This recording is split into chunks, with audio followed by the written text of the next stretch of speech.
he gets it to go and the foul. Rolling Andre. And he makes the catch. And for the first time since 2005, your Wellesley Raiders are the Division I South Sectional Champions. Bernie back the other way for the Raiders. Bernie shot.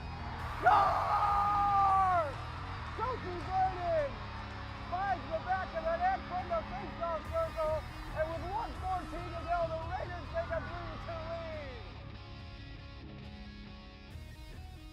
And welcome back to an all-new Black Red Blitz. As always, I'm your host, Rebecca Karen.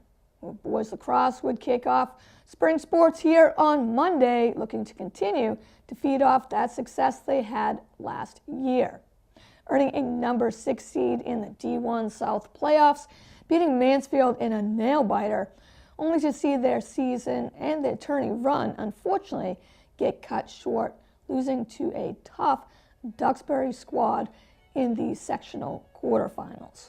So there is certainly some unfinished business heading into this new season, as Wellesley's decade-long streak, or maybe even more, of making the tournament will now be in the hands of first-year head coach Jim Connolly. Honestly, it's weird not to see Rocky Batty on the Raiders sidelines anymore, but Wellesley is for sure in capable hands, with Connolly playing and excelling in lacrosse, in high school, and Major League Lacrosse for a number of seasons. And those valuable seniors from last season may have graduated, but core players still remain, like now seniors and captains Teddy Darcy, Michael Bones, and junior standout captain Hugh Callahan, just to name a few. In fact, with this matchup against Wayland, Hugh Callahan would start things off right away. Here in this first with a rocket bounce shot that finds the back of the net easily for the first score of the game. Meanwhile, Wellesley's defense behind Teddy Darcy in net quickly takes Warriors' offensive weapon Michael Lampert out of the game. A huge standout at attack for Wayland, who would end up seeing a frustrating day result in not even netting one goal all game. Deeper into this first quarter, Raiders would break a 1-1 tie right here. Nick Marvin waiting, makes a move, and ripping the shot finds all net to give Raiders a 1-goal edge heading into the second. And Callahan again opens up this second quarter relentless on the fast break. He doesn't seem to care about the hits either that he's getting from Mason Tolliver. Callahan escapes the pressure and sneaks the rock down low. And in this tight quarter, Raiders have fought hard for a 2-goal edge here, now up 3-1. Just seconds after Wellesley gets some breathing room, though, Warriors fight back, when Jake Tiska lasers one right past Darcy, and it's a 3-2 ball game. Then off a Manny Oliver feed 30 seconds later, Kyle Campazan is burying this wrister with an exclamation point. And that equalizer locks us in at 3-3. So we fast forward to a Wellesley timeout, 22 seconds left until the half. Raiders holding on to a 5-4 edge. A goal right here would be great. So with those closing seconds ticking away fast, Michael Bones, far corner sets, waits for the perfect move, and hounded by a Wayland defender, Bones finds separation, sneaks in behind net, and risks in the wraparound score with only 4 seconds left. Wellesley up 6-4 now. How about that for momentum going into halftime? So this third would be the game changer, though, for Raiders. And despite the halftime break, Wellesley comes out on fire offensively. Michael Bones follows up that score with another 30 seconds later into this quarter to go back-to-back, this time with authority. And if you're counting, the last 3 Wellesley scores now have been thanks to Bones. 8-4 Wellesley, the Raiders starting to run away with this one. Impressive already in the first half, Teddy Darcy would continue his dominance in net in these remaining 2 quarters as well, fighting off whatever Wayland brought him. Hunter Shields closes out this fantastic third with a score of his own off the 2 Callahan feed. Nothing like a 5-0 run after holding a 1-goal edge late in the second to help Wellesley run away with this one in the end. Home openers, always fun to kick off. Even better with a victory for themselves and their new head coach, Jim Connolly. Raiders got massive help from their 2 top scorers in Hugh Callahan and Michael Bones. Of the 11 team goals scored, Callahan and Bones buried 9 of them, with Bones especially clutch in that third. The Raiders set the edge, a 5-0 run to control of this one. Wellesley looked solid on both sides and would take care of Wayland here by the final, 11-6. Girls lacrosse had a ton of positives as well from last season. How about a 13-5 regular season record, beating Milton and Braintree in the D1 South playoffs before unfortunately falling to their rivals Needham in the sectional semifinals. So determined even more as a team to make an even deeper run in the tournament behind an even more stacked roster for this season, this team has set goals they are more than able to shatter. Returning two key junior captains from last year, now seniors Caitlin Tchaikovsky and Grace Ahonen once again lead a strong offensive charge. Joining them to help spark the defense is fellow senior and captain Phoebe Lawrence. What they may have lost in the seniors who departed last year, they've gained maturity and experience from their returning players.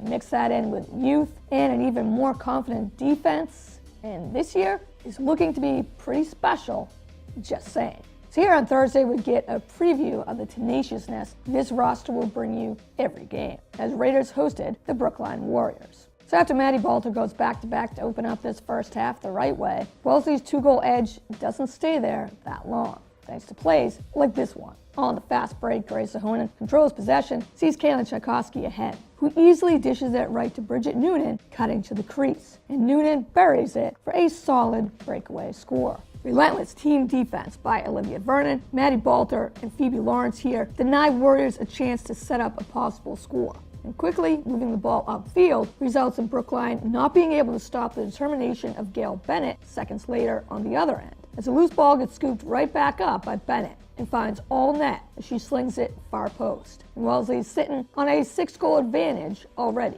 Seconds later, Bridget Noonan gives up the restart shot here, passes it instead to Gail Bennett. Bennett can't find the edge, but sees the cutter Caitlin Tchaikovsky speeding through. Tri-captain weaves around traffic and rips a shot near post into the cage. And nothing is stopping these Raiders here. Up by a touchdown and point after. Well, 7-0. Brookline can't seem to help themselves out either, running an offensive play that will find success. But they do get their defense to make one here. Now down 8-zip, Caroline Kaplan's stick hits goalie Anna Haru. Haru loses the ball while stumbling, and an empty net awaits Chloe Jepson, who then easily erases that 0 on the board for Warriors. Seconds later, Chloe Jepson would go back-to-back, cutting it to an 8-2 deficit. But Maddie Balter's first half hat-trick would come right here as the quick answer. Another goal that separates these two squads, now by 7. And Nicole Beckett, playing a mix of defense and mid, whips in her first of 2 goals on the day to bring it back to an even more commanding 10-2 lead. And after Warriors goalie Ava Bauman makes one of her few saves of the day, clear out gets messed up by Liz Webler, and Caitlin Tchaikovsky jumps on the loose ball, charges towards the cage, dekes right past Bailey Cohen, and rips it unassisted for another Wellesley score. Raiders, just commanding these first 25 minutes of action, take a 12-2 halftime lead and propel that 10-point lead to a 17-3 final victory in the end over Brookline. And now can focus all their attention on a huge game of the week that would come up right here on Saturday. So, Norwell Clippers would make a pit stop in Wellesley, a squad that has owned Division II these last 5 years. Dominating? Yes. How about a state championship in 3 of those last 5 years? But leave it up to these Raiders to be more than ready to face down this new challenge. Let's check in to this opening first half to see an exciting battle between D1 and D2 unfold. Goals would not come easy here in this battle on the turf, but we find Clippers fight for the edge first here as Ann Hilsinger comes around from the X, finds the cutter Allison Connerty right there for the assist and Connerty score. And Norwell takes the 1-0 lead. But Wellesley looks for the equalizer on this free position. Clippers jump early, but no call. Play resumes. So it starts to look like maybe a missed scoring chance for Raiders, but sheer determination by Caitlin Tchaikovsky ends up in a goal anyways. And thanks to the tri-captain, you're tied up at 1-1. After Clippers retake the lead for a 2-1 edge, give credit to sophomore goalie Anna Haru in this game, making some key saves like this one here. And that allows Raiders to regroup, set up the offense upfield again, and instead of seeing a 3-1 deficit come out of that earlier play, Caitlin Tchaikovsky would not be denied offensively. Rips her second equalizer right by Emily Kelly. We are locked in at 2-2. Looking to take back the edge further into this tied game, Maddie Balter, free position, despite Casey Ward thinking it's still hockey season as she checks Balter into her own teammate. but it's going to take a lot more to disrupt Maddie Balter, as she doesn't miss on this go-ahead score. But no one-goal lead is ever safe in lacrosse, as Allison Connerty makes it count on her second goal of this opening half. And so here we are tied up again, 3-3. Raiders defense is clutch yet again. Olivia Vernon with a much-needed steal takes away another possible go-ahead score and gets back possession. Deeper into this first 3-3 is where we still stand, until this momentum switcher. Kayla Tchaikovsky tries to make a move inside. Defense at a standstill, Tchaikovsky resets and moves back out. And that is where she finds the cutter, Bridget Noonan. Pass on point, shot even better, as Noonan's goal here is huge, giving Raiders a one-goal edge in what has been a back-and-forth battle on the turf, so far living up to the expectations, as Wellesley takes a 4-3 lead into the half. So, to an even more intense second half we go.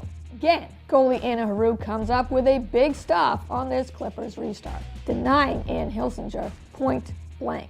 But after Norwell ties it up at 4 even, that is where Raiders dig deep and strike back with authority.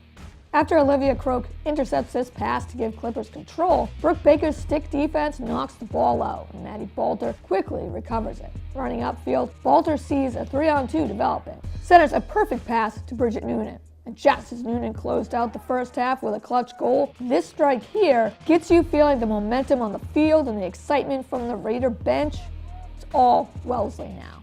And so Raiders' defense in the open field is huge again, as Grace Sahonen knocks possession out with her stick and Nicole Beckett scoops up the ground ball near midfield. Knowing a one-goal lead barely ever stands, now is the time to make it count. Nicole Beckett maintains control, sets up behind the net, waiting for the right dish, as she sees Gail Bennett cutting in the crease. Bennett fakes high, moves left, fires it right, completely fooling Isabel Pythie in net. And what a response here by the Raiders as the defense helps create offense, and Wellesley grinds out another score. Maddie Balter earns a free position here and won't be denied by 2 Norwell defenders blocking the crease. This one's going in, and Clippers can't do anything about it. A 3-goal lead now for Wellesley as they look to put this game away the deeper we head into the second. This was a huge early season test for the Raiders. Norwell is no joke. Despite having a solid junior goalie guard the pipes in the first 25 minutes, the last 25 their freshman Isabel Pythie would be in net. But let's just say she's just as good too, and made some fantastic saves herself. Both teams from 2 different divisions just flat out grinding it out here on the turf. Just a fun game to watch. Anna Haru would then deny another shot on goal here, rejecting it on a tough bounce shot. And on the offensive side, seconds later, Caitlin Tchaikovsky brings it home, burying the free position score on the restart with authority. And that is the dagger. 8-5. Fantastic game, even better result, as Raiders look strong defensively and on offense, handing Norwell their first loss of the season, on their way to 3-0 in this statement victory. Final here, Wellesley 8, Norwell 5. So while the wins have been coming more easily for lacrosse to start off the spring season, unfortunately for boys volleyball, at least for now, it's been a struggle. Coming off a fantastic 2017 campaign that saw Wellesley earn the 4th seed in the playoffs and beating Taunton in the quarterfinals before losing to powerhouse Needham, the fact remains that losing key seniors like Ben Burns, Luke Stoltz, Griffin Walker, and Johnny Walton, the list could go on and on. This Raider squad has to figure out how to fill those voids, and fast. Senior captains Dylan Horkin and Chris Nowak were solid juniors a season ago, and now come in even more experienced. Back that up with key leadership to co-captain what is now a very young team. There will be challenges, as Wellesley already have lost their first 4 games. And it wouldn't be any easier on Wednesday either, facing a tough Framingham Flyers team. With their first 3 losses coming by way of the sweep, Raiders find themselves down 2-0 in sets to Framingham. But heading into the third, this time, things look different. Looking to come out aggressive, tied 2-2, they go with the double stuff, as Alex Barron and Chris Nowak do their part blocking the front of the net and take back possession with the go-ahead point. But after Framingham regroups and takes the edge back, Raiders dig deep and make the points count on this play. Dylan Horkin with the dig. Dylan Hart sets, and Thatcher McConga drills the spike. Thomas Casey can't put a stop to that one. Wellesley's advantage is 11-8. Back and forth the deeper we go into the third. Raiders look to maintain the lead. And their 13-11 edge is made better here with another Thatcher McConga kill that cannot be countered back, and add another Wellesley point, 14-11. With Flyers down by 2 now, 16-14, sophomore Jack Herman is key for Framingham as this statement block on a would-be Alex Barron spike point cuts it to 16-15. Then Harmon is right there ready for the double stuff on a Chris Nowak counter that falls just low of the netting. And suddenly we are tied at 16 apiece. But Wellesley doesn't panic and gets the next point to bring us to a Hugh Parker serve. Serve is on point and Flyers await the Aaron Shapiro spike just to see Jack Bullion reject it with a block of his own and maintain an 18-16 edge. And as later, Raiders would fight even closer to that elusive 25 thanks to another solid play by Thatcher McConga. As Dylan Hart kickstarts the dig, Hugh Parker sets, and McConga, awaiting the spike, gets the timing down right, lays it down. And that kill makes it 24-20 Wellesley. The Flyers regroup and take the next point. Wellesley's lead is still 3, and Alex Barron makes sure that edge in this third stays that way. Laying down a booming spike you don't want to get in the way of. Aaron Shapiro does, and can't counter back, and you can't blame him either. Wellesley fights back down 2-0 to take this third set, stay alive, and force a fourth set here at the gym. Sure, it's an uphill battle, still down 2-1 in sets, but Raiders continue to get an impressive day by Thatcher McConga, as another kill goes Wellesley's way to give Raiders a 4-2 early edge. Again, Framingham takes the lead back though, as Wellesley fights to take it right back. Raiders counter back with this Dylan Horkin kill, and that edges Raiders back to a 1-point lead, 8-7. Raiders back up that point with hustle. Dylan Hart keeping possession alive on this diving save. Dylan Horkin sets, and Chris Nowak drives the kill just fair, and we are tied at 8 apiece. Just seconds after tying it, Chris Nowak comes up big again, going with the soft changeup spike to fool the Flyers, and it works. And that go-ahead point makes it 9-8 Wellesley. Extending the Raider lead to 14-9, Wellesley looks to maintain the edge the deeper we go into this set, but Framingham starts to spark again. And this stuff here by Ronan Wong is solid, timing his jump perfectly above the net for the block, and there is no counter back, 14-10. And then down by 3, Wong again sets up Paul Gallants for the spike, and Gallants delivers on the kill. Flyers climbing back in this one, down 15-13. The Wong and Gallants combo here strikes again just seconds later, as this Paul Gallants kill ties it at 15. Minutes later, Wellesley now finds themselves down 20-17, but refuse to go away. As Hugh Parker lays down this key spike here that keeps it a tight game, 20-18, the difference.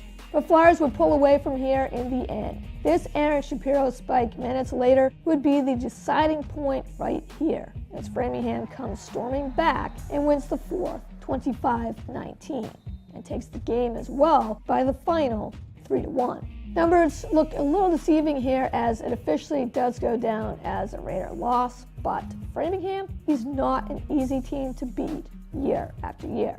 And Wellesley, despite taking just one set here, battled hard in all 4 of them, really. Just in the end, it would go down as another tough loss to their season. Wellesley would also bring us to Lee Field for girls softball, as their season would kick off a little later than usual for their home opener against the Brookline Warriors. Now looking to start a new chapter behind captains Taylor McLennan, Elizabeth Dew, and Ellie Kinney, one thing is for sure. Later starts to the season does not guarantee better or warmer weather in the lovely month of April, as April just won't take the hint on this cold, windy day. Coming off a solid 10-1 road win over Weymouth just days before, Wellesley would hope their offense would stay hot here again as they face Brookline. Top first, though, pitcher Elizabeth Dew on the mound gets 2 quick outs, but struggles with pitch control and loading the bases up. 2 Warriors come across on 2 pass balls. 2 more runs are added in as well before Dew gets Sophia Friedman out by way of the K. And Raiders find themselves in a 4-0 deficit before they step up to the plate. So, bottom second we go, now a 6-0 Brookline lead, but Raiders start to chip away. 2 on, 2 out. Kate Meister lifts it opposite field for the RBI single, and Wellesley gets their first run of the day. Then adding another in the third, we head to a game-changing bottom fourth. 6-2 Warrior lead, but not for long. 1 out, runners on second and third. Ellie Kinney starts off a great day offensively. Driving it to left, ball bloops in, a run comes across, play of the plate, not in time, nor is held onto by the catcher. And already connecting on a 2-run, 2-bagger, Kinney is aggressive on the bases and slides into third base safely. Now down 6-4, and a spark has been lit. Another captain, Taylor McLennan, steps up to the plate, looking to do more damage, and does just that, driving in Kinney from third, roping this pitch for an RBI double. Chipping away at this deficit, we've got a 1-run game now, 6-5 Brookline.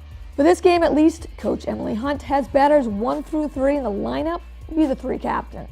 And so the third one up at bat this inning, pitcher Elizabeth Dew ties this one up on a ground rule opposite field RBI double. Still on the mound for the Warriors is pitcher Charlotte Reddish. And Reddish delivers the pitch to Allison Goringer. And Goringer lifts a high fly ball to left. It's got the distance, but just misses clearing the fence. No home run, but that's okay as that bomb drives in the go-ahead run. So for the first time today, Wellesley has the lead, 7-6. What a key bottom fourth for these Raiders. Top fifth finds the game tied once again, 7-7. But at the top of the order bats yet again in this bottom fifth. And so Ellie Kinney leads it off and quickly gets on first with another solid hit. Now 1 out but 2 on, Allison Goringer, 2 for 2 on the day so far, adds another double to her stats as she smokes this one deep to left.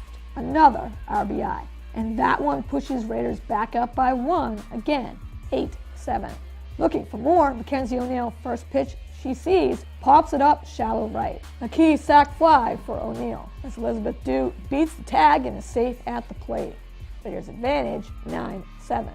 Brookline makes things interesting, adding another run top 6, so we have a 9-8 Wellesley edge going into the bottom 6th. 2 on, 2 out, Taylor McLennan ready to deliver a key insurance run, and does exactly that as Shannon Chafers crosses the plate from third, 10-8. Elizabeth Dew bats next and helps out her own cause as this opposite field single is more than enough to drive in Julia Chafers from third, and the score stands at 11-8 Wellesley. Raiders bats with the loud answer yet again as Warriors will now come to the plate top of the 7th, down by 3 with only 3 outs left to this one. But this time Brookline has run out of answers as they quickly go down 1-2-3 in order, as nothing gets past the infield. And so Elizabeth Dew would get the W on the mound for Wellesley as she pitches a complete game. A gritty win, in fact, for Raiders as they found themselves down 6-0 after 2, but fought back. And behind key innings in the 4th and bottom 6th, Wellesley's offense answered and was clutch, outscoring the Warriors 11-2 the rest of the way, to make it an exciting final score, 11-8. So heading into school vacation, Raiders softball looks strong, running out to one of their best starts in years with a record of 3-0. So on Thursday, boys lacrosse will be back at Darcy Field for more Bay State Conference action. Raiders have dominated in their first 3 victories, outscoring the competition 48-7 in those wins. Their last one, how about a 24-0 shellacking of Norwood? Focus remains the same here, though, as Wellesley looks to keep rolling and keeping their winning streak alive. When you look at this lineup, you can't deny it's pretty loaded. And it sure doesn't hurt having 4 captains on the roster, more than capable to lead. Teddy Darcy defending the net, Nick Marvin, Michael Bones, and junior Hugh Callahan sparking the offense.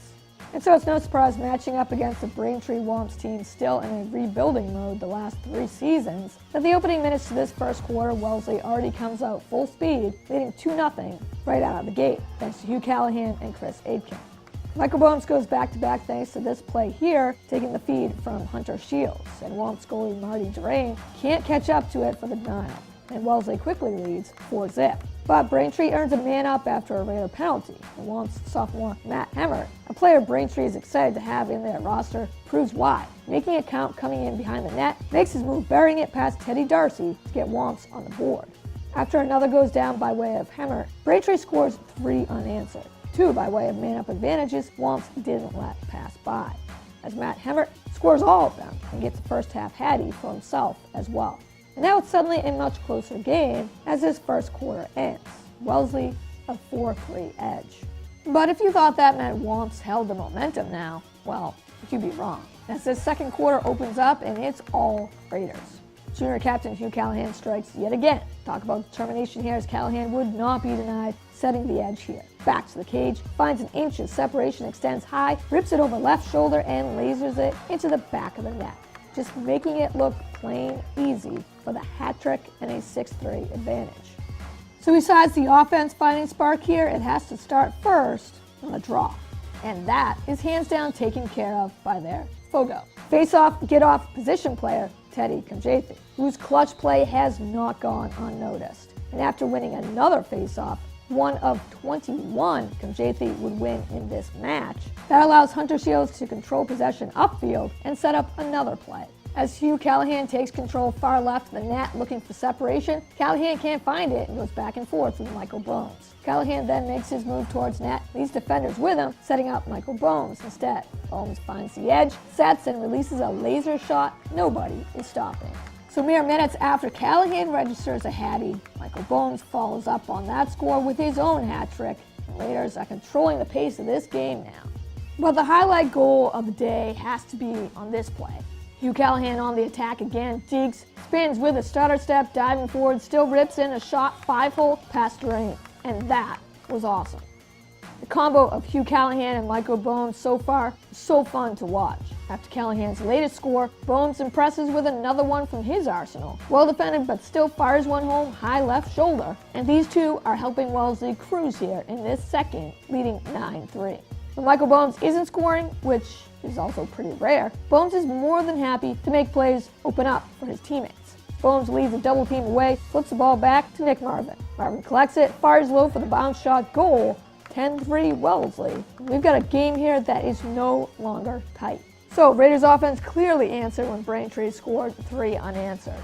Behind Hugh Callahan's 4 scores on the day, Michael Bones scorched the Wamps with a game-high 7 goals of his own. A second quarter that was dominated by Wellesley gave them the momentum back, and Wamps never got it back. Raiders win their 4th straight as Braintree falls to 2-3. Raiders remain unbeaten as they cruise past the Wamps here, 17-4.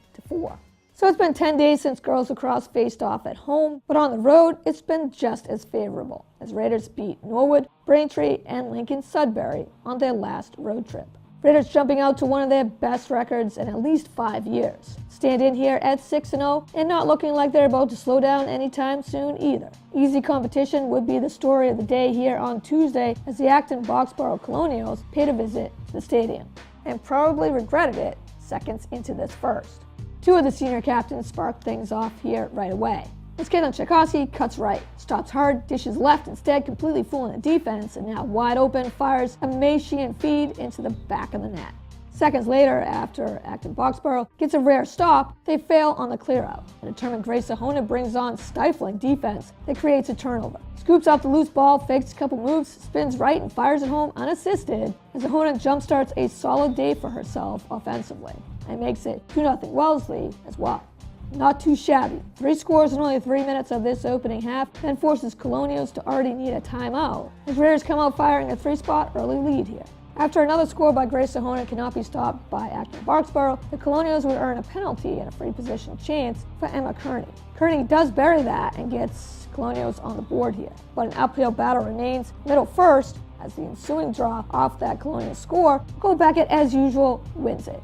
Possession then stays with Maddie Balter. Balter crosses midfield and gets the feed ahead to Caitlin Tchaikovsky. Tchaikovsky finds Bridget Noonan in stride upfield, and Noonan, no hesitation, fires it home for the solid breakaway score just seconds after Acton-Boxborough had finally erased their own 0.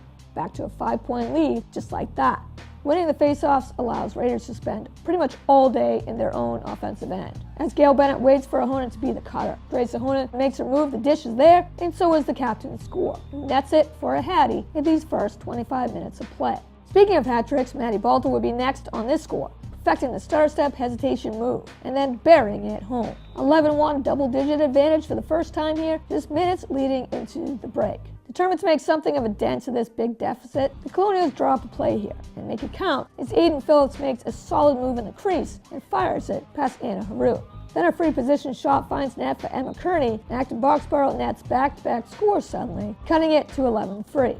But that's as close as they will get. Kalen Tchaikovsky proving once again Wellesley is in control here. And don't forget it, burying this sidearm score just seconds later. So after only one half played here, 17 goals have already come across, but 14 of them belong to Wellesley, and they're not stepping off the gas pedal either. So as the second half quickly ticks away with a running clock, the Colonials are able to add 4 more to their score, but it's all in garbage time. And so Raiders keep winning as they keep crushing the competition, controlling the draws thanks to phenomenal dominance by junior Nicole Beckett, and Wellesley didn't waste any time making it count either, finding the net and finding it often. Wellesley had this one from the start on their way to their 7th straight victory as they crushed Acton Boxborough by the final 17-7.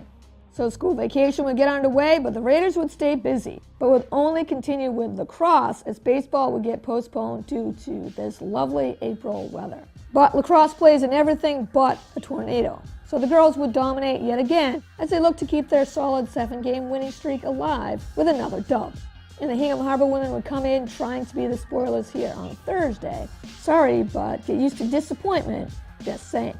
Raiders get right to work offensively as Maddie Balter sees the double-team pressure swarm to her and dishes the ball to Grace Ahonen.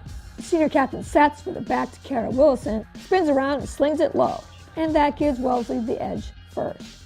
Now up to a 2-goal advantage, Tia Riemann comes up with a solid save for Hingham, but airs up the clear-out pass way too strong. Loose ball is then quickly scooped up by Olivia Vernon near midfield. Determined to keep possession, Vernon runs free upfield and feeds it to Grace Ahonen. And Ahonen doesn't seem to care or be distracted by the relentless side-by-side pressure of Jen Higgins and Sarah Feld. Behind 2 scores by the tri-captain already, Wellesley once again holds a quick 3-spot lead thanks to that fast break goal off the turnover.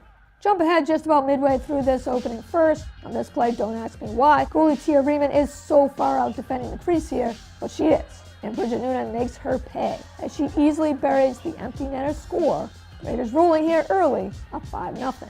Back-to-back restarts land free position scores by the Harborwomen to cut it to a 5-2 deficit. But that 3-goal difference barely stays for 10 seconds as Nicole Beckett controls the faceoff. Beckett finds Maddie Balter in stride. Balter dishes to Bridget Noonan, and as soon as Noonan can't find the edge, Noonan waits and feeds a high pass that only Maddie Balter will get to. Bing, bang, boom, Balter buries another one. 6-2 Wellesley. That solid response by the Raiders will continue here in this first half.